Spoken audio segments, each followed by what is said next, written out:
The one thing that I could tell you is good about this morning when it comes to conference realignment is that music. That music is fantastic. That's fire right there.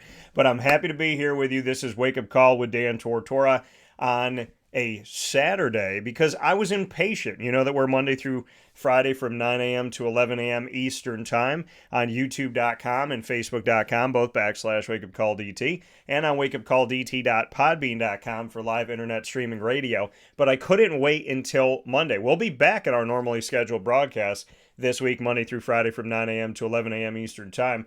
But everything that went down yesterday, I could not wait to talk today. There's a reason why, and people that know me and kind of know like a little bit of the backstory, every show I'm very purposeful with the shirts I pick.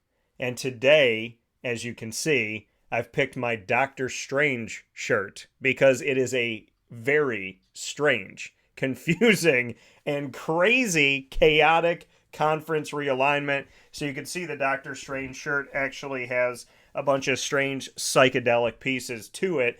And we're going to discuss how conference realignment may be crazier than what we've seen in the multiverse of madness. Here on Wake Up Call with Dan Tortora. So happy to be here with you. I have two awesome guests coming up today. Inside of MON-FRI's Popcorn.com's What's Poppin'.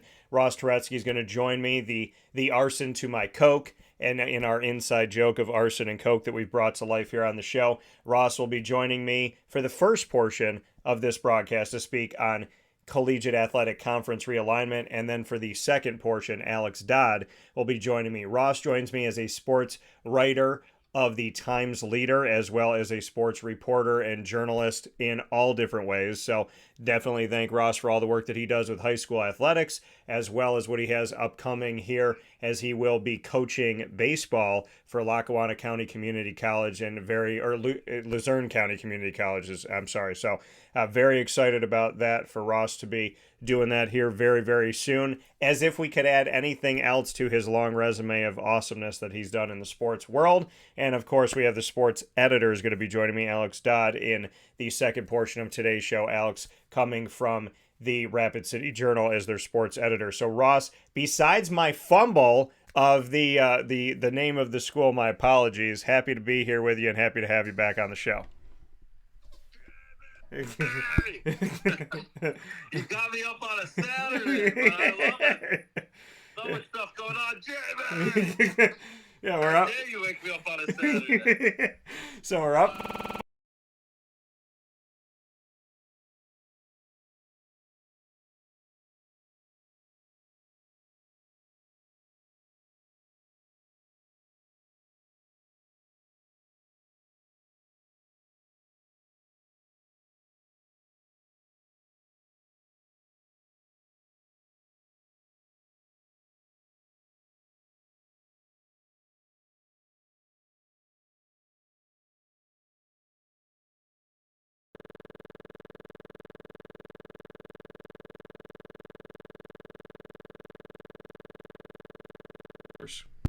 He can't go through a trade deadline like we had baseball without making a mess up. And he had, of course, Arson Judge. We thought he was going to the Giants and save the Yankees.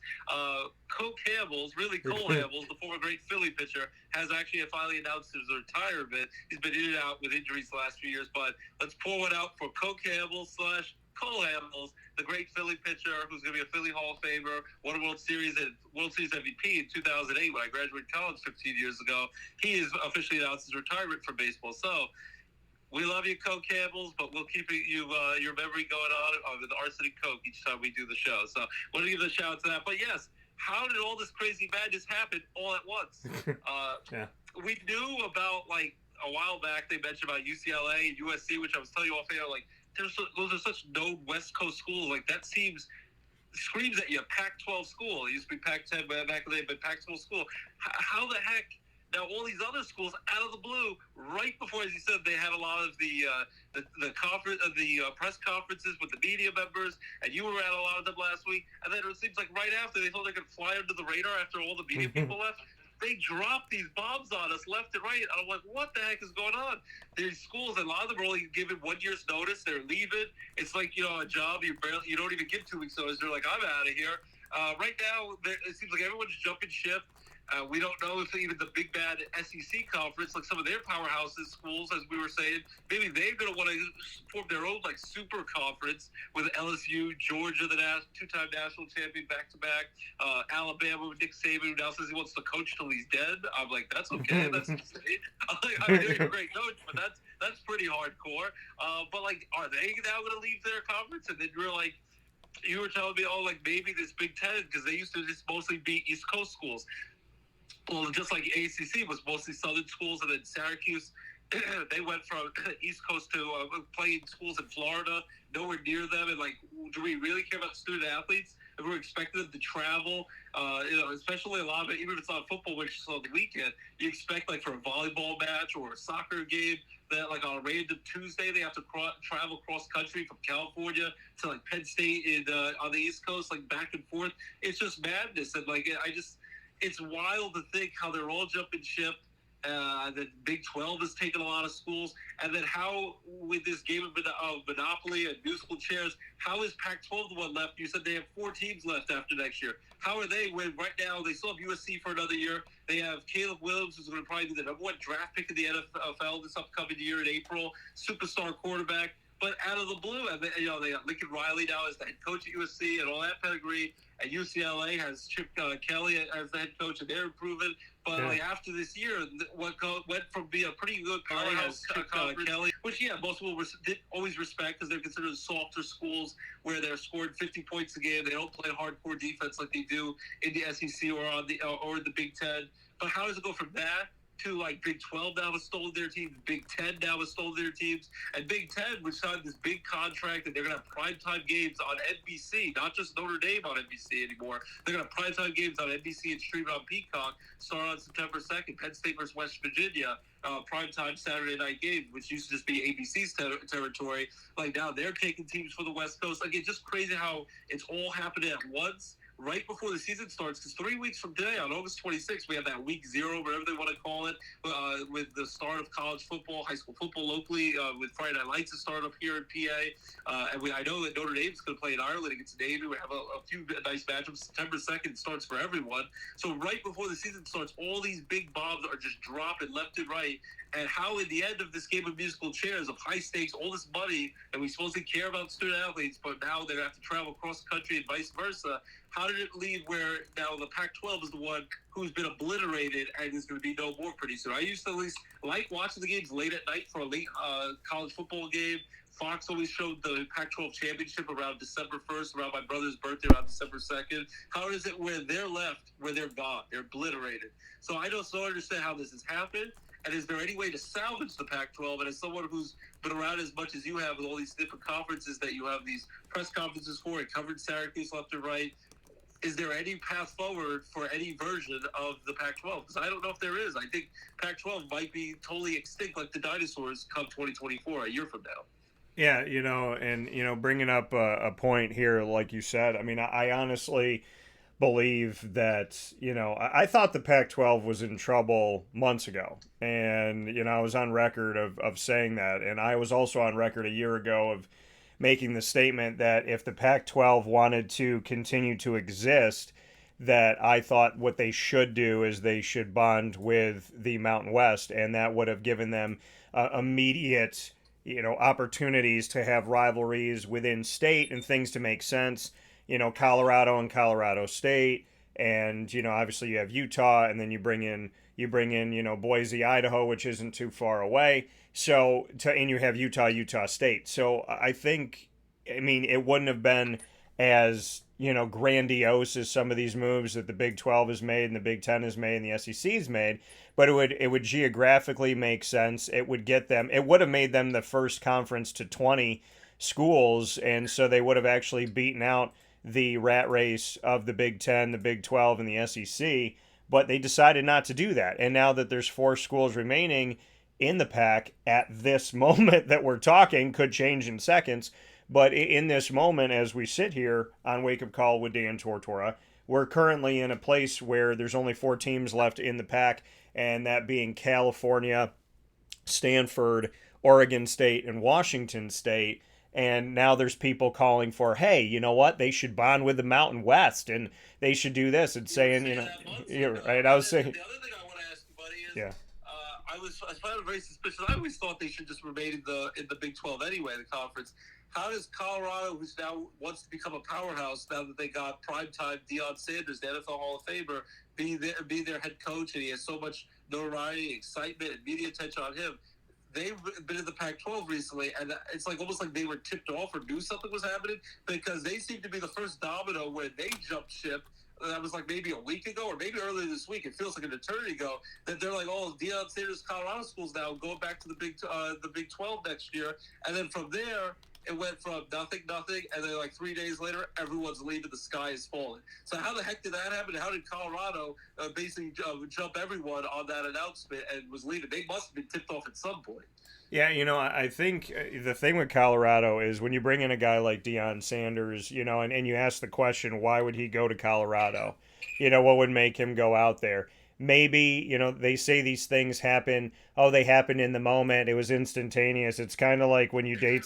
Yeah, yeah. It's kind of like when you date somebody and they're like, oh, yeah, I just started dating someone 3 days after we broke up because it just kind of worked out that way. We weren't talking beforehand or anything. And it's like, yeah, okay. So, I mean, the reality of it all to me is, do I think there's a chance? I mean, and this is my opinion. This isn't me knowing any inside piece of this, but do I think that there's a chance that there was a conversation with Deion saying, hey, if you come and coach this team, just so you know, we plan on making a big move? Because these moves aren't made overnight as much as it feels like they are. The moves aren't made overnight. The conversations of Oregon and Washington joining the Big Ten were happening months ago. They were speculated months ago. And, really ever since Oklahoma and Texas are the culprits. When they made the move that they made to leave the Big 12, which they have been like the bell cow of the Big 12, when they made that decision to leave the Big 12, they put themselves in a situation where now going off to the SEC, they left the Big 12 having to figure out what they're going to do. And the question was, who survives, the Big 12 or the Pac 12? And they start, and the Big 12 obviously got advantageous. They, a few years ago, had looked at the American, allegedly, and there was this kind of chaos cloud that was looming over the American summer kickoff when I went to Media Days in Newport, Rhode Island, the last time they were held there. In what was the Big 12 going to do? Were they going to do anything? Because there was talk about UCF. There was talk about, some of these schools out there. And they end up taking Cincinnati. They take Houston, and they take UCF. Then they take BYU out of the West Coast Conference where they play their other sports. And independently, they play football. They bring him as a full-time member. They add those 4. So the Big 12, which was actually 10 schools at the time, lost Oklahoma and Texas, became the Big 8 again. Then they added those 4, so they became the Big 12. And that's what really started everything. Oklahoma and Texas going to the SEC to make 16. And then the SEC, after that, the Big 12 having to figure out what they're going to do. They poach from the Pac, they poach from the American, and they take BYU, who's independent, and then from the West Coast Conference. And when those two moves happened, then the American responded by taking 6 teams from the Conference USA to join the AAC, and that being Rice, UTSA, UAB, North Texas, FAU, and UNC Charlotte. That move just happened officially on July 1st of 2023. And then after that happens, Conference USA has to figure stuff out because they also lost Old Dominion, Southern Mississippi, and Marshall to the Sun Belt within all of this. And so, you look at what each of these conferences is trying to do, and then the Pac-12, amidst all of this, is trying to figure out their media rights. And there's a conversation of who's going to go where. USC and UCLA end up jumping ship to the Big Ten. Then, shortly after that, they have a conversation about Oregon and Washington, but nothing was set in stone. Then all these months go by, to your point, buddy, speaking here with Ross Turetsky, to your point, why did they wait so long? I think it's because we just had media days. So the SEC, the Big 12, the Big 10, the Pac-12, the ACC, the American, we all have these media days, the MAC, the so on and so forth. So after media days, the media is no longer there. Things have quieted down. Now you make the jump. So now there's no craziness of media days. It's all silent. And this is something that has happened before, where there's been a silence through media days. That seems very shady, and they're trying to control the narrative. I get what they're trying to do. Yeah. It just seems very shady to fly under the radar like that. And you were saying off air, like maybe it helped and hurt Pac-12 that they were battling for television rights, and this way, by them not having that set in stone, these schools can leave with no penalty and not have to pay back any TV money. So well, that's the thing is, like, once you see the schools start to leave and there's no penalty, this is when you go. This is when you jump ship. If you're Oregon, and I was surprised that Oregon and Washington had not made a decision, be it ACC, be it Big Ten, be it whoever. I was surprised that they waited to make this decision. The only thing that makes sense is they do this realignment, and then July 1st comes around, and we know, okay, some of these schools are moving. We know that, you know, some of the American schools and BYU, they're moving on July 1st, 2023. There's the 6 schools moving to the American from Conference USA on July 1st. So there was like, hey, like let's let this go past us. 3 weeks from now, we're going to have our media days, or 2 weeks from now, we're going to have our media days. Let's get through media days. Let's focus on this upcoming season, and let's hit when it's silent. Let's hit right before the start of the season. And literally, I mean, camps have begun. You know, that's the crazy thing about this is, you know, these Division 1A FBS football schools, they're in camp right now. They started camp a few days ago. So you're right in the midst of camp, literally having your introductory press conferences, and we find out that Oregon and Washington are following USC and UCLA to the Big Ten. The Big Ten's now going to have 18 schools. They're almost double their name. And the Big 12, this is crazy, and I want people to really let this marinate for a second. The Big 12, when they lost Oklahoma and Texas, they had 10 schools at that time. So they were the Big 12, but they weren't even living up to their namesake. So at the time of the Big 12 losing those schools, they were only the Big 10, ironically, and they became the Big 8. When they added the 4, they became the Big 12, so they actually had 12 for the first time in a long time. And then they add 4 more within the last 48 hours, 24 hours. They add 4 more schools. They bring in Arizona. Well, they bring in Colorado before the last 24 hours, and then within the last 24. So they bring in Colorado from the Pac-12. Then they bring in Arizona, Arizona State, and Utah all together from the Pac-12. So within these last couple weeks, they bring in 4 schools from the Pac-12 after taking 3 schools from the American and 1 independent / West Coast Conference for everything but football, BYU. So think about what the Big 12 has done. They lost their 2 namesake schools. We're going to have 8 teams in their conference, and now they've doubled their conference. They have doubled their conference in less than a year, adding 8 institutions within the last few months. That's insane. So shout out to the Big 12 for that. Did it look like for a while that Pac-12 maybe could survive? It looked for a while that the Big 12 was the one that was going to go. Yeah, I thought the American was going to go after the Big 12.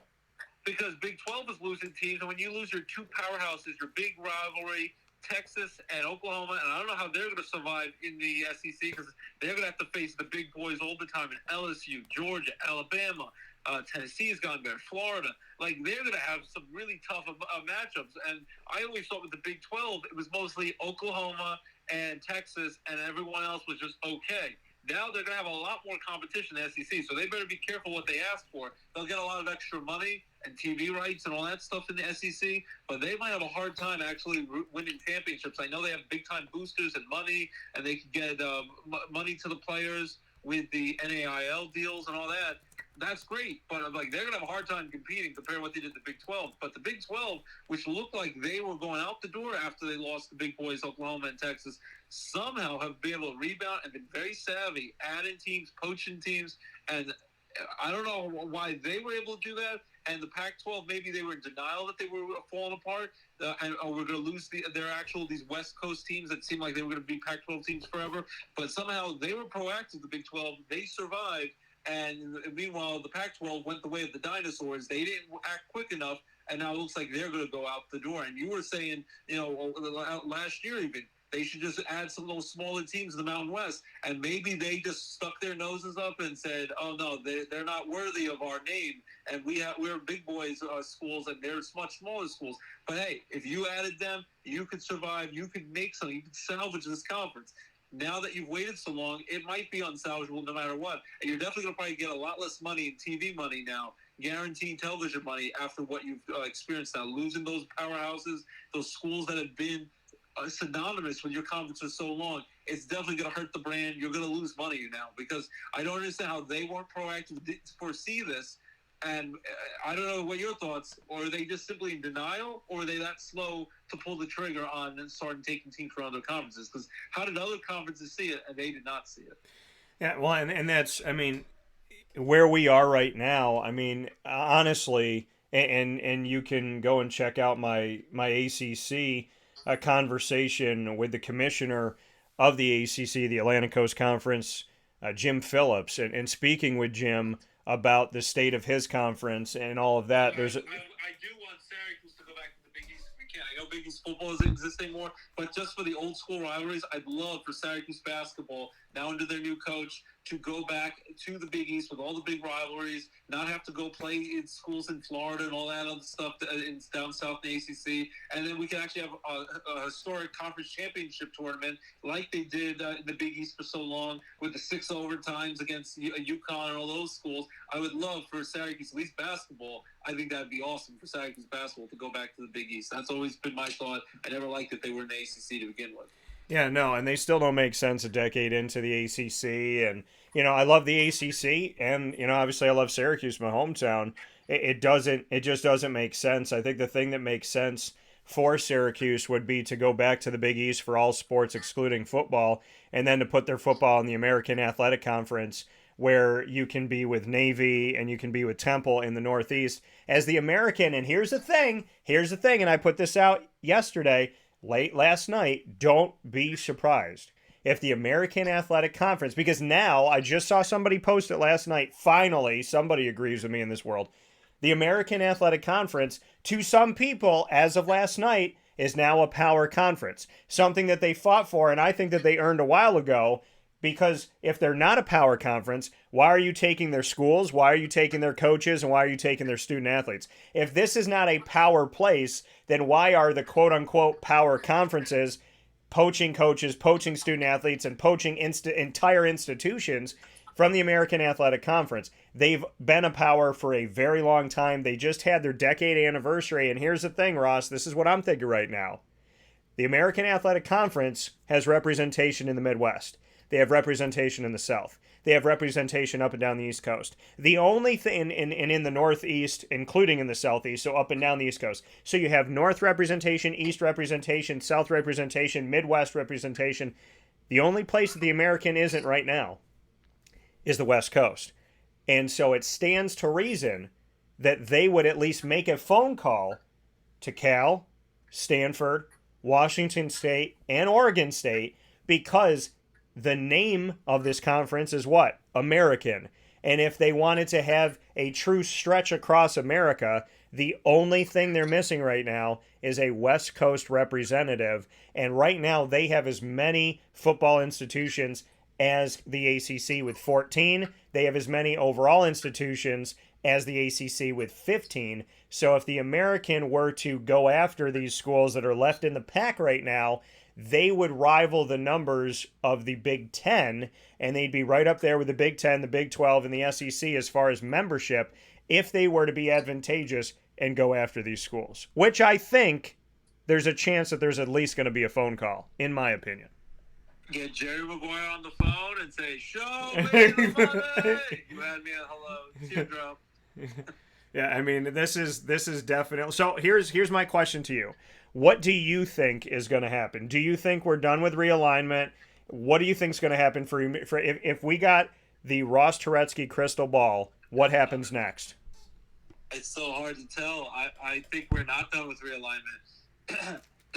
I don't know if it's imminent or if it's 5 years from now. I'm still pretty much convinced, even though I don't necessarily think they need to do this. but there's a possibility that schools will start having to pay the players more than just NIL deals. And I could see the big boys in the SEC like LSU, Georgia, Alabama, and a few other ones forming their own super conference out of the SEC, and it would be very interesting to see how that goes. Whereas I don't know if they would be technically under the same banner, or if they look at themselves at almost like another version of the NFL, and then the other conferences are below them, or how that will work. But I could see a super conference with like 10 schools that think they're the all-time elites, and they leave, and then everyone else is then spiraling. The other conferences want to still make their big money and make their big television bucks and fight for all the talent and their notoriety and the attention from the media, that they're all going to pick up the scraps. And then maybe the deal is those other conferences, their goal is then, expanded playoff system in another year from now, that their goal is then to play the big boy conference, whoever comes out of that. Because I can still see that it might be about 10 schools, and I think that would be the next crazy step. But I can see it happening in the near future, that they form their own super conference out of the SEC, and then everyone else is then spiraling to make their own super conference to compete with them. And this was all going to happen under an expanded playoff system, where you just hope that it's not just all the big boy conference schools that are in this playoff, and they still give a chance for a wild card, smaller conference school can survive. Or maybe you won't be able to survive anymore, and everyone will have to join a big conference. Even the little guys will have to join a big conference if they have any chance. Even if they went undefeated, like a Central Florida years ago or Boise State, you might have to still jump on board with a big conference, even if you have nothing to do with a Big Ten or a Big 12, just to save yourselves and have a chance to compete for a championship, especially in football. You might have to do it. So I can see realignment continue to go on, and I still think that super conference is going to be here within 5 years, and the SEC will look even a lot different. They'll still be a big-time conference, but I think the elite of the SEC will have their own, and then the SEC will have a smaller version of good schools, but like the mediocre schools that win 7-8 games, and then the powerhouses that win 10 games and qualify and try to compete for championships, they will be in their own super conference within 5 years. Yeah, so Ross thinking that the SEC could be breaking apart from itself potentially. I said at least 2 years ago that the SEC was going to form its own league and leave everybody. I think that they're going to get to, I said at least a year ago, I think they were going to go to 18 or 20. I still think that they're going to go after Clemson, Florida State, Miami at least. And I think the SEC is going to try to get to 18, where I think they'd be comfortable, if not get to 20. I think the Big Ten made the moves that they made because if you go back and you look, and on our social media, we've shared it, my Understanding Conference Realignment, I put a map up of the United States and went through and circled different parts. And I can't believe this show was a year ago, but it was a year ago that we did this.